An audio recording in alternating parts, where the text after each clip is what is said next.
зоны евро между инфляцией и дефляцией. Voilà. Bien. Alors, je vais y aller lentement et je vais petit à petit faire passer mes PowerPoint, mon diapo. Bien. Так, я буду показывать диапозитивы и буду говорить медленно. Спасибо. Voilà. Alors, avant de rentrer dans le cœur de mon propos et de faire défiler ma présentation, quelques éléments pour présenter le cadre de ma réflexion. Прежде чем приступить к изложению доклада, я бы хотела вам представить рамки моих размышлений. В каких рамках я размышляю? Oui. Lors du quatrième trimestre de 2021, во время четвертого квартала 2020 года и 2021 года les salaires ont augmenté en zone euro. В зоне евро зарплаты увеличились de 1,4%. На 1,4%. Bien en deçà l'inflation estimée à 4,6%. В этот момент инфляция оценивалась в приблизительно 6%. Pareil écart ne s'était pas observé en 14 ans. То есть это была такая цифра, которая была не видана за 14 лет до этого. Cette simple statistique place la question du revenu et particulièrement du salaire au cœur de notre discussion. Вот такие простые статистические данные ставят проблему доходов и заработных плат в центр этого вопроса. Et derrière la question du salaire se pose la question évidemment centrale de la répartition du revenu entre le capital et le travail. А за проблемой заработных плат возникает вопрос распределения между доходов между работниками и капиталом. Comme l'avait dit dès le 19e siècle l'économiste anglais Ricardo, как еще в конце XIX века говорил Рикардо, déterminer les lois qui règlent la distribution du revenu законы распределения доходов закончили свое существование. Voilà le principal problème de l'économie politique. И именно в этом заключается основная проблема политэкономии. Donc, à travers la question du partage de la richesse, nous sommes donc au cœur de l'économie politique. Таким образом, через этот вопрос, как делится богатство, мы оказываемся в центре этой дисциплины политической экономии. Mais avant de plonger dans cette question passionnante, un rapide retour sur certains concepts apparaît nécessaire. И мне кажется, необходимо обратиться к некоторым концептам, прежде чем обратиться к этой дисциплине в целом. On parle d'un retour de l'inflation comme si l'inflation avait disparu. Мы в обществе, значит, мы говорим о возвращении инфляции, как будто она исчезла. Dire cela, c'est oublier qu'avant l'inflation qui nous préoccupe, certains actifs financiers, par exemple, avaient connu des progressions de prix importantes, ou encore on a pu observer des progressions de prix en matière de logement ou d'immobilier. И прежде чем говорить о возвращении инфляции, иногда мы забываем, что некоторые финансовые активы уже там и были значительные повышения цен. В частности, это относится к сектору недвижимости и к финансовому сектору. Et d'un point de vue théorique, l'inflation ne disparaît pas, puisque par définition, les prix augmentent plus ou moins rapidement d'année en année. И с теоретической точки зрения необходимо сказать, что инфляция никуда не исчезала, потому что по определению цены увеличиваются из года в год. D'autant plus que parfois le recul du niveau des prix est indicateur de déflation, ce qui n'est pas forcément positif. Тем более, что снижение цен иногда является признаком дефляции, что совсем не является позитивным моментом. L'inflation ne disparaît pas, ce qui varie, c'est un rythme de progression plus ou moins rapide des prix d'une année sur l'autre. Итак, инфляция не исчезает, изменяются именно темпы развития инфляции из года в год. C'est pourquoi on distingue les tensions inflationnistes de l'inflation généralisée et les généraliser lorsqu'elle se répand à l'ensemble des secteurs. Поэтому различаются инфляционистское напряжение или инфляция, распространенная вообще на все виды товаров и так далее, охватывающая всю экономику в целом. D'ailleurs, il n'y a pas d'accord parmi les économistes pour indiquer un seuil à ne pas dépasser lorsque l'inflation est inférieure à 2 chiffres. И, кстати, между экономистами нет единого мнения в отношении порога инфляции. Например, что является порогом инфляции, когда инфляция имеет 2 цифры? D'autant plus que la forte croissance d'après-guerre dans les pays occidentaux après donc la Seconde Guerre mondiale s'est accompagnée d'une inflation que l'on avait appelée rampante, c'est-à-dire qui accompagnait la croissance. И, кстати, экономический рост после Второй мировой войны сопровождался инфляцией, которая называлась ползучая, потому что она шла ползущая, да? Потому что она шла параллельно экономическому росту. Non, juste une remarque à la suite de l'intervention qui vient d'être faite. Avant d'arriver au cœur de mon propos, ce qui était important pour moi, c'est de poser quelques bases conceptuelles pour faire comprendre que l'inflation n'est pas en soi ni un mal ni un bien, mais qu'il faut bien s'entendre sur ce dont on parle quand on parle de l'inflation. Je fais ces précisions conceptuelles avant d'arriver à mon PowerPoint. Et au cœur de ça, je ne vais pas être très long, mais juste ça me paraît absolument essentiel de le faire. Et je vais vous dire dans quelques instants pourquoi c'est essentiel.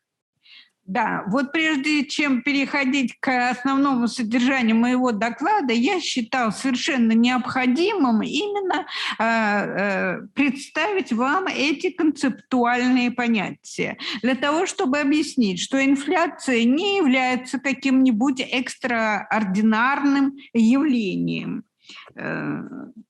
Voilà. Вот поэтому это было только вступление.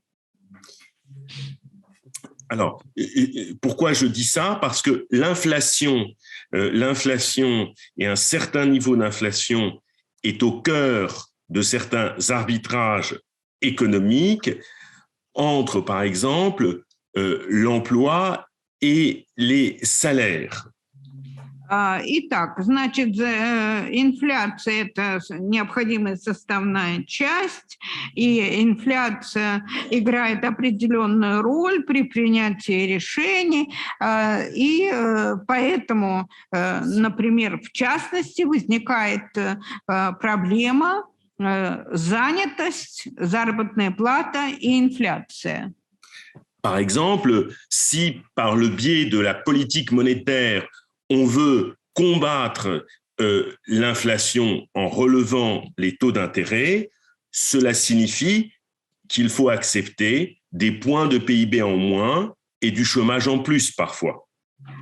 Поэтому, проводя денежную политику, чтобы бороться с инфляцией, необходимо принимать во внимание процентные ставки, faire attention au taux d'intérêt pour...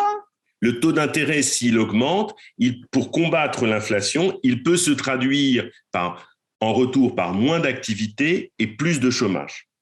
Потому что процентная ставка, в зависимости от процентной ставки, может быть, экономическая деятельность может уменьшаться, а уровень безработицы увеличиваться. И это может зависеть от процентной ставки. Alors, ces précisions, comment dire, étant indiquées, je voudrais maintenant arriver au cœur de mon propos et pouvoir déclencher ma présentation. А теперь, после того, как я вот это все сказал, я бы хотел перейти к основному содержанию моего доклада. Bien. Ce que je voudrais montrer devant vous, c'est que les salariés dans la zone euro, et particulièrement ceux du bas de la distribution du revenu, mais pas seulement, sont pris depuis l'existence de l'euro. Что я бы хотел вам сказать, это то, что наемные работники зоны евро, их положение зависит от евро. Voilà, sont pris depuis l'existence de l'euro jusqu'à ce retour d'une inflation plus importante, sont pris entre deux forces, une force déflationniste et maintenant une nouvelle force inflationniste. И они фактически находятся под обстрелом двух тенденций, двух сил. С одной стороны, дефляционистская сила, а с другой стороны инфляционистская. Donc, en fait, je vais montrer dans un double mouvement comment de la naissance de l'euro, mais surtout à partir de 2001, jusqu'à la période récente, on va dire jusqu'à peu près donc à cette résurgence de l'inflation au moment du Covid, je veux montrer que dans un premier temps, les salariés se sont retrouvés effectivement dans une situation difficile parce que la zone euro a structurellement un fonctionnement déflationniste.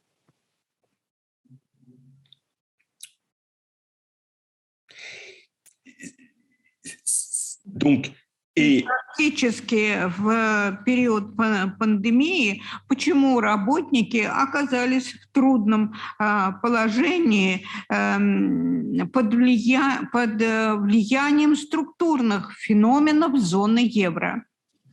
Donc, il y a quelque chose de structurellement déflationniste dans le fonctionnement de l'euro qui aujourd'hui... В функционировании зоны евро, в структуре функционирования есть структурные дефляционистские феномены. Oui. Et maintenant, ces mêmes salariés qui ont subi et qui subissent ces tendances déflationnistes rencontre un nouveau choc, cette fois-ci inflationniste. И вот именно эти наемные работники, которые находились в зоне евро под дефляционистскими тенденциями, они теперь испытали еще один шок этой инфляции. Donc, je vais essayer de montrer maintenant pourquoi la zone euro peut être considérée comme une zone structurellement déflationniste. А теперь я хочу вам показать, почему зона евро может рассматриваться как сугубо дефляционистская зона.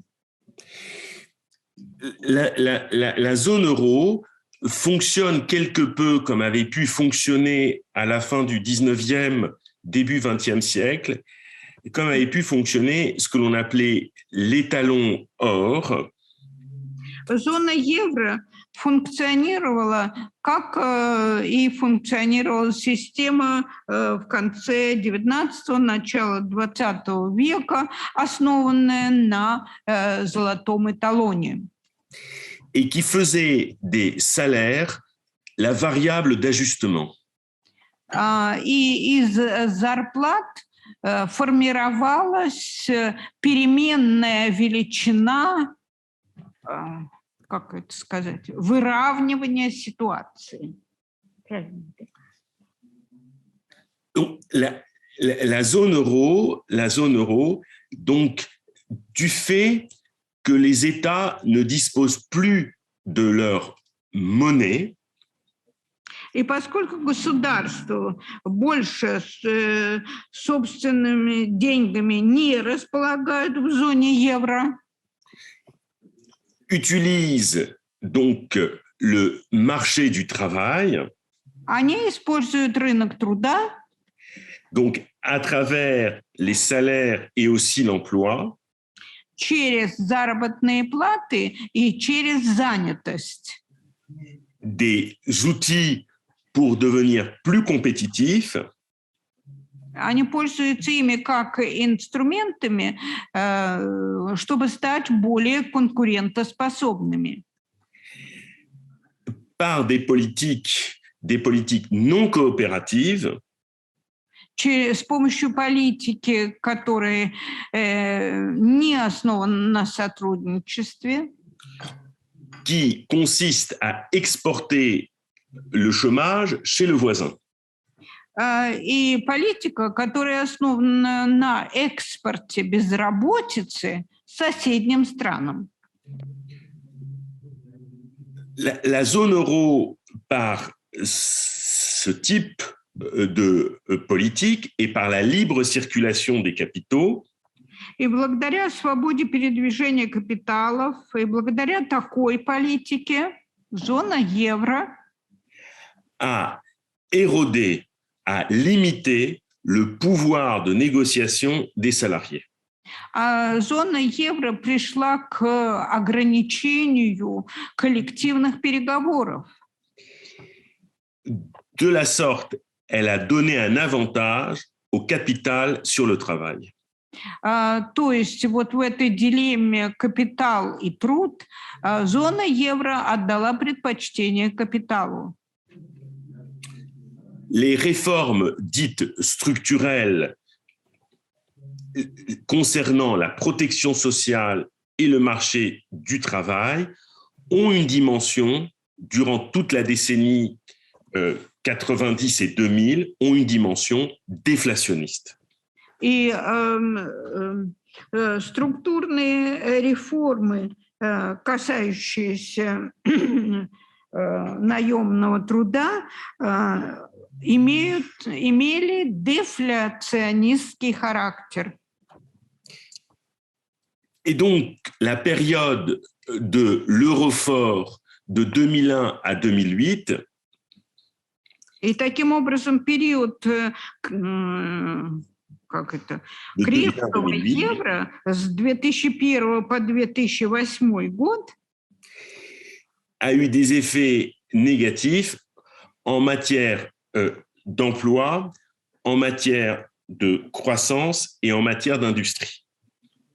Этот период имел отрицательные последствия на занятости, на экономический рост и на промышленность. Donc, on peut voir sur le graphique qui va de 2007 à 2016 l'évolution des salaires dans cette zone. На графике вы видите изменения заработных плат за период с 2007 по 2016 год в этой зоне. Et on voit clairement à travers ce graphique. Excusez-moi, monsieur, Oui. Votre écran n'est pas complet. Parce qu'à gauche, il y a quelque chose. Oui, parce que j'ai mis évolution des salaires dans la zone euro. Donc, je ne sais pas si vous le voyez. Là, j'agrandis, c'est mieux. Attendez. Là, ça peut aller. Voilà, comme ça, c'est mieux. D'accord. OK, c'est mieux. Très bien. OK. Voilà. Donc on peut voir effectivement sur ce graphique que on peut voir sur ce graphique les liens qui existent entre productivité, l'inflation, le chômage et les salaires. Таким образом, мы на этом графике видим связи, которые существуют между производительностью, инфляцией, безработицей и заработной платой. Et on voit, par exemple, dans ce graphique, eh bien, que la plupart du temps, que les salaires que l'on voit donc en bleu, les salaires que l'on voit en bleu, quand on voit l'évolution des salaires, généralement donc ont tendance, si on prend juste cette période, et ensuite on verra la période d'après, si on prend cette période, on constate que les salaires eh bien, progressent de manière plus lente ou inférieure, en tendance bien évidemment à la productivité. Значит, и здесь вот синим обозначается эволюция заработной платы. И эта эволюция, как мы видим, тенденция эволюции, она более замедленная, чем, например, производительность. Donc, ce que je souhaite donc montrer, c'est de bien comprendre que la zone euro a placé la plupart des salariés de cette zone, même s'il faut faire des différences entre les pays, a placé ces salariés dans une situation désavantageuse pour obtenir une progression de leur salaire.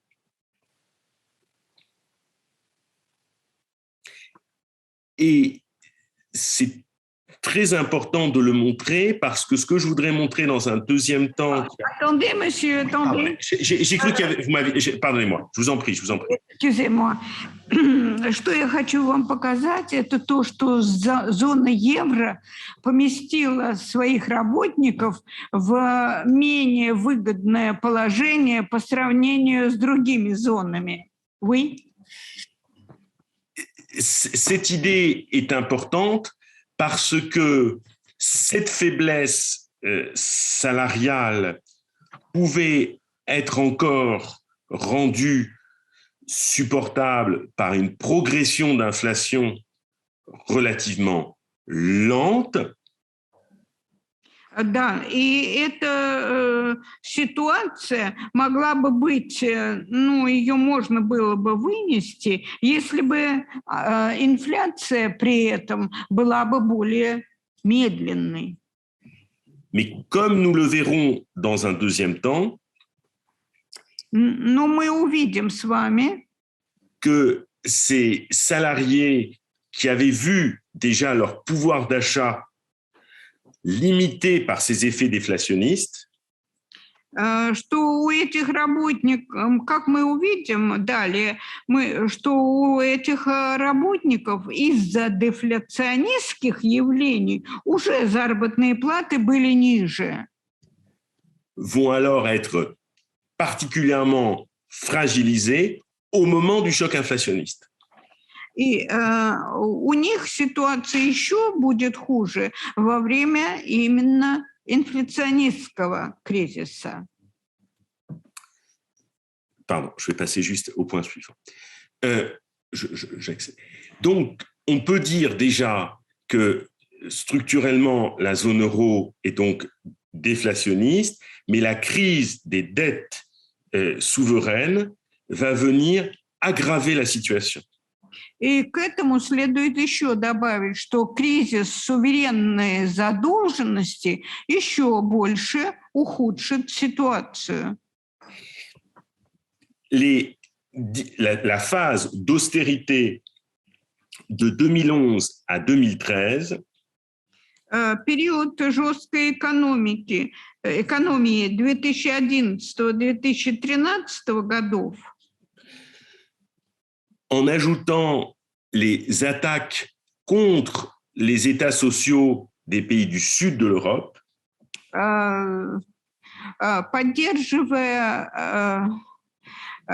поддерживая страны Южной Европы,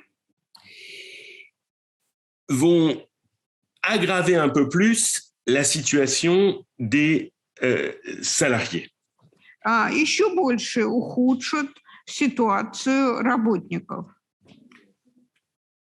Tant et si bien qu'en 2017, И таким образом в 2017 году Mario Draghi, qui était à la tête de la Banque centrale européenne, Марио Драги был во главе ЕЦБ.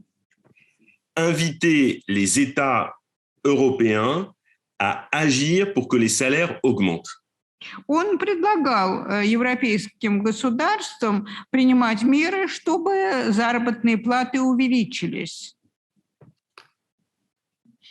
Toutes ces précisions sont importantes pour comprendre la situation de fragilité des salariés au moment même où l'inflation revient. И вот все вот эти данные очень важны для того, чтобы показать положение работников именно в тот момент, когда вернулась инфляция. Et que les conséquences de cette crise, plus de la crise de la Covid, Последствия этого кризиса плюс последствия периода пандемии. Donc ces deux conséquences vont avoir, ces deux crises, pardonnez-moi, vont avoir des conséquences majeures sur le conflit central de l'économie, c'est-à-dire le conflit redistributif. Именно вот эти две группы последствий окажутся самыми главными в возникающей ситуации. Dans un article écrit avec un collègue récemment publié aux presses universitaires de Franche-Comté, В статье, которую я написал вместе с моим коллегой, которая опубликована издательством университета Франш-Комте, nous avons voulu montrer que le fédéralisme rampant dans l'Union européenne мы хотели показать, что ползущий федерализм Европы, que l'on retrouve dans le plan dit de relance de nouvelle génération, который мы находим в плане подъема нового поколения, a pour objectif имеет целью de créer ce que Jeffrey Winters nomme la défense de la richesse. имеет целью создать то, что называется защита богатства. C'est-à-dire que par des institutions spécifiques, ce sont les créanciers qui vont être protégés au détriment des débiteurs. Значит, то есть это означает, что именно кредиторы будут пользоваться защитой в ущерб должникам.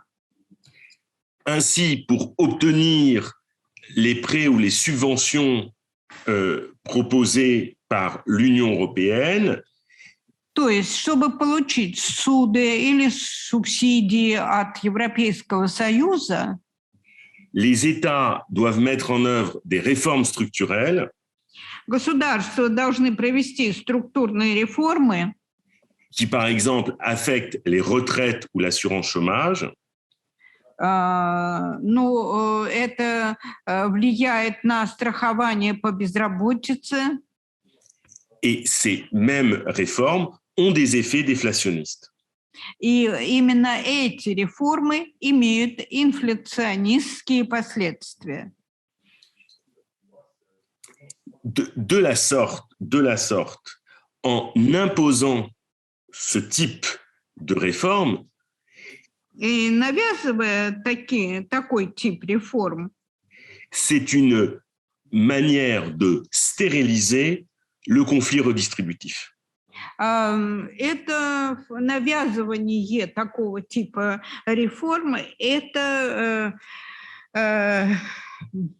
способ стерилизовать распределенческие действия. Действия по распределению дохода среди населения. Sans compter... Excusez-moi, monsieur, oui. Pour en arriver à la fin, 10 minutes vous suffiront? Oui, 10 minutes, rassurez-vous. Je sais que j'étais très ambitieux et Jacques m'avait demandé d'être... mais bon, comme le papier circulera, je sais que mon papier est très abondant, mais je n'avais pas l'intention de tout lire, rassurez-vous. Mais je vais boucler tout ça. Je vais respecter le temps, mais comme le papier circulera, vous trouverez ma réflexion de manière beaucoup plus détaillée parce que... Et le papier circulera en quelle langue? C'est pas, je vais voir avec Jacques, je sais pas comment s'il peut faire l'objet d'une...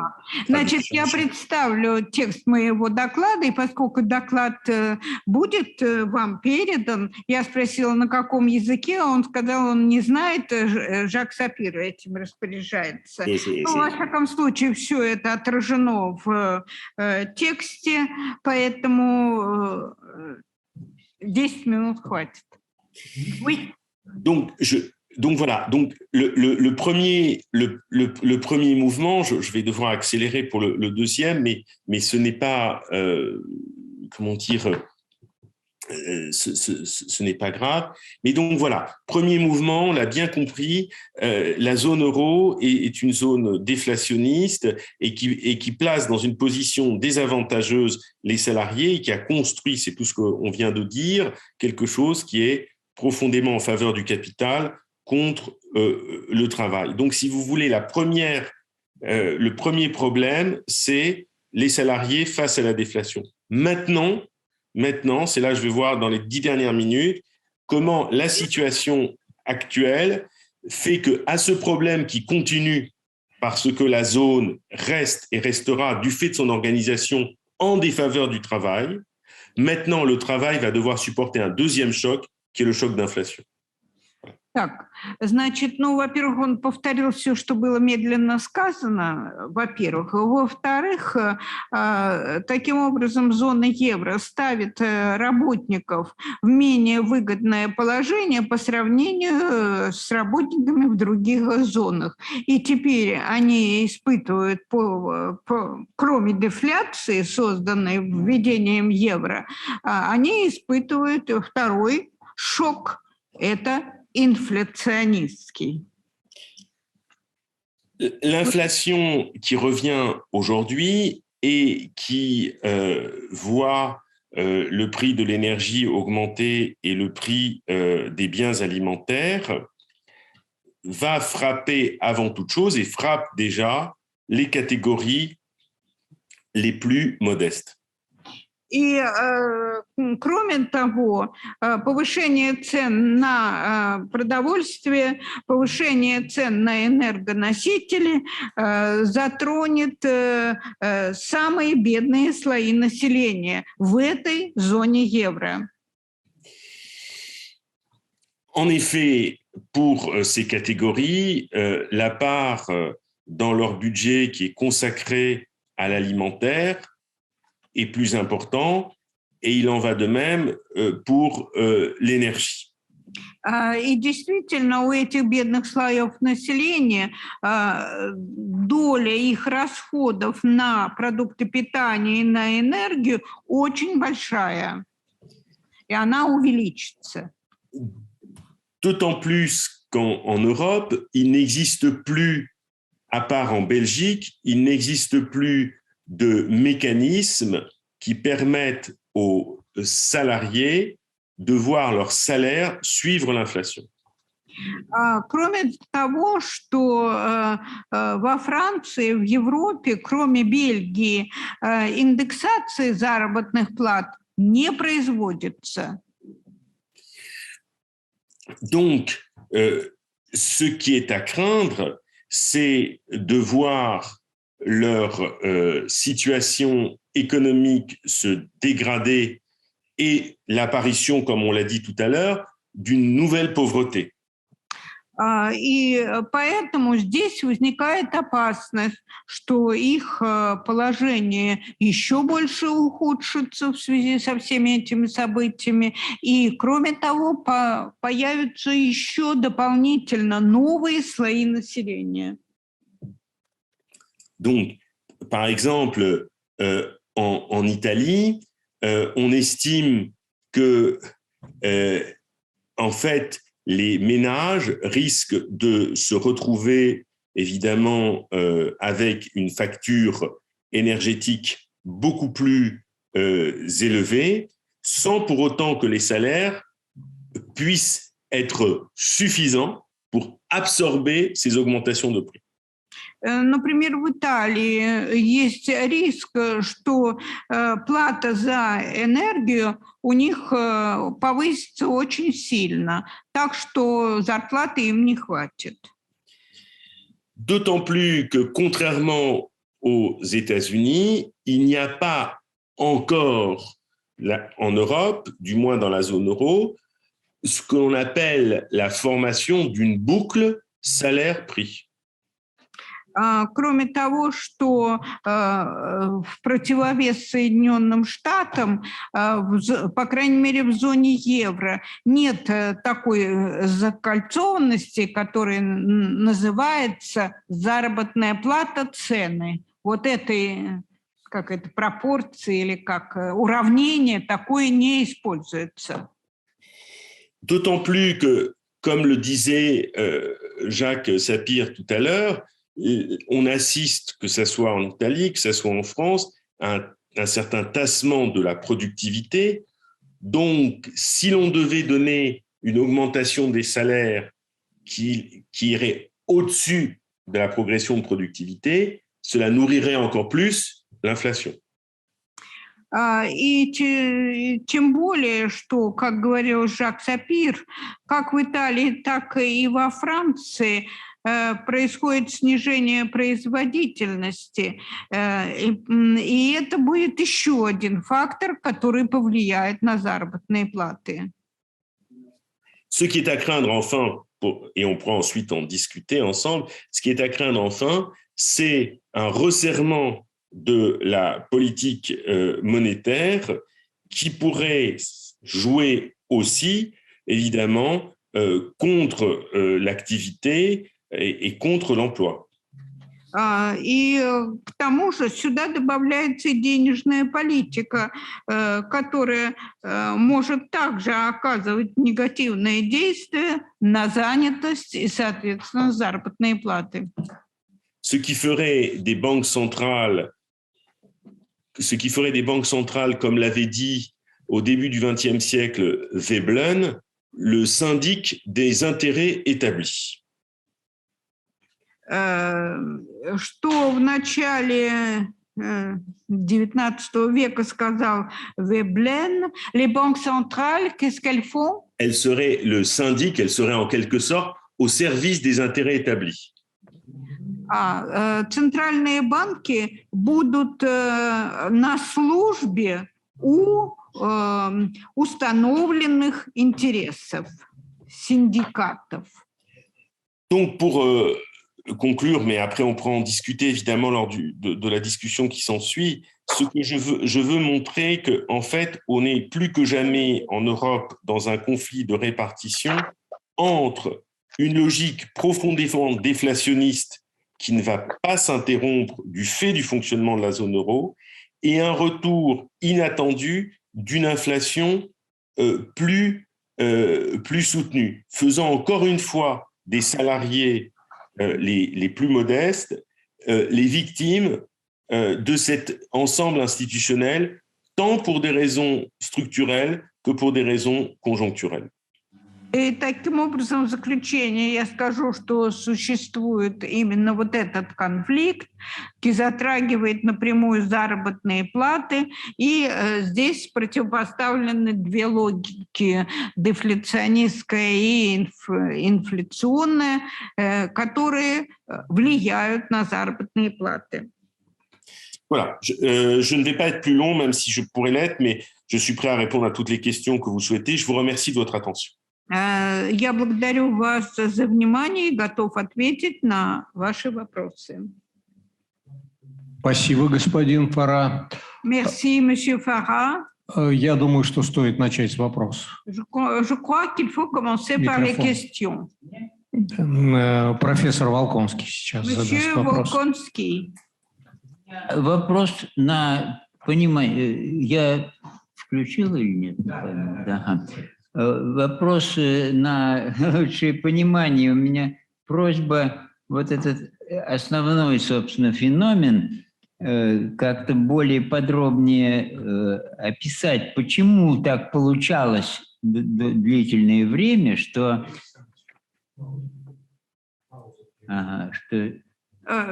Давайте. Почему так получалось, что инфляция распространялась на сектор финансовой и недвижимости и очень мало распространялась на сферу обычных товаров, потребления и так далее. Спасибо. Ну, это же было... Вы будете отвечать? Просьба поподробнее, как это получалось? Почему? Comment se fait-il que l'inflation, pendant une période donnée, s'est surtout répandue sur le secteur financier et le secteur immobilier? Bien, alors, en fait, l'inflation, comment dire, est restée n'a pas pu se diffuser à l'économie réelle, c'est-à-dire à la production, à la redistribution, à l'activité. Инфляция не смогла распространиться на реальную экономику? Oui. N'a pas pu se diffuser parce que il n'existe plus en Europe ce que l'on appelle les effets de second tour. Потому что в Европе больше не существует то, что называется эффекты, последствия второй очереди. Parce que depuis 1983, par exemple, pour le cas de la France, mais on peut voir aussi dans d'autres pays européens, il n'y a plus de mécanisme que l'on appelle d'indexation des salaires par rapport au prix. C'est-à-dire que lorsque les prix augmentent, les salaires doivent suivre. Потому что во Франции, по крайней мере, с 1983 года больше не существуют механизмы индексации заработных плат по отношению к ценам. Donc, en gros, les loyers, par exemple, dans les grandes villes françaises ou dans la région parisienne, ont effectivement considérablement augmenté depuis le début des années 2000, mais les revenus, et particulièrement les revenus des salariés, n'ont pas pu suivre, comment dire, cette augmentation des loyers, par exemple. И таким образом получается, что арендная плата во Франции очень сильно выросла с 2000-х годов, а заработные платы и доходы не увеличились, не были индексированы вот, в связи с увеличением цен. Ce qui explique pourquoi à Paris, des années 80 jusqu'à la période récente, on a vu de moins en moins d'ouvriers y vivre et de moins en moins de classe moyenne. И именно поэтому вот говорят о том, что происходит экзод населения из Парижа, потому что все меньше и меньше представителей среднего класса жили в Париже, выезжали в пригород, где жилье намного дешевле. Donc, d'un côté, ceux qui détenaient des actifs, par exemple mobiliers, donc des actifs financiers, du fait aussi des politiques monétaires dites non conventionnelles des banques centrales, ont connu un effet de richesse, ce que la plupart des salariés qui ne disposaient pas de ces actifs n'ont pas connu. И поскольку, например, работники не имели каких-то финансовых активов, они не смогли этим воспользоваться, обеднели. А денежные активы были у зажиточных людей. Donc, ce qui est intéressant dans cette histoire, et là, c'est que, et ça caractérise, on va dire, ces 25 ou dernières années, la relative séparation entre la sphère de l'économie financière et la sphère de l'économie réelle. И за последние 25 лет мы увидели, как возникла четкая грань между сферой финансовой экономики и сферой реальной экономики. Хорошо, спасибо. Доклад профессора Фара очень интересен, но пора сделать паузу. La présentation du professeur Farah est très intéressante, mais il est temps de faire une pause. Поэтому только еще один вопрос от Ивана Королева. C'est pourquoi c'est Ivan Korolев qui va poser une question.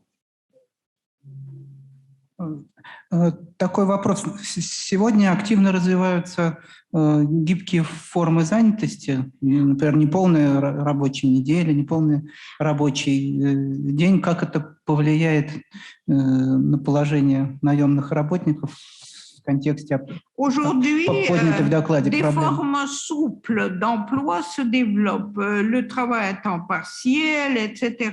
Comment est-ce que cela va influencer les salariés? En fait, ces formes particulières d'emploi qui sont en plein développement, on pourrait dire en Europe et en France en particulier, depuis, on va dire, plus depuis 3 décennies. Ну, эти формы уже существуют давно, 30 лет. Parce que si je prends le cas de la France, si je considère en termes de stock, si je considère en termes de stock, если я возьму Францию и посмотрим на этот вопрос с точки зрения резервов, il y a en stock plus de contrats à durée indéterminée, мы увидим, что гораздо больше бессрочных договоров. mais la création d'emplois se fait sous forme d'emplois à durée plus déterminée. Однако, когда создаются новые рабочие места, то заключаются скорее как-то срочные договоры. Et ces formes particulières d'emploi limitent les capacités de négociation des travailleurs. А такая форма занятости очень сильно ограничивает права работников проводить коллективные переговоры.